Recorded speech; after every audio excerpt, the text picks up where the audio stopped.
Satu kumpulan aktif menyeludup keluar masuk pendatang asing tanpa izin parti dikenali dengan nama Sindiket Janggut tumpas dengan penahanan 12 ahlinya dalam operasi khas di 3 lokasi berasingan sekitar Johor Bahru dan Kulai pada Rabu dan Khamis lalu.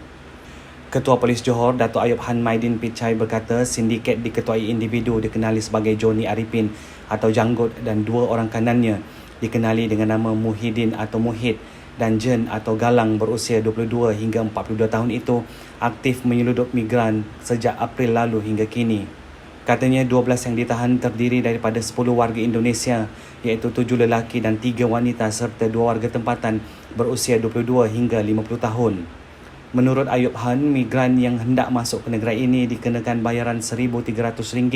yang perlu dijelaskan sebelum menaiki bot dari Batam atau Tanjung Pinang, Indonesia dan ia tidak termasuk bayaran pengangkut yang akan mengambil dan membawa mereka dari pantai Malaysia ke lokasi yang hendak dituju. Katanya semua yang ditahan disiasat mengikut Akta Kesalahan Keselamatan Langkah-Langkah Khas SOSMA 2012 dan Seksyen 26(A) Akta Anti Pemerdagangan Manusia dan Anti Penyeludupan Migran ATIPSOM 2007.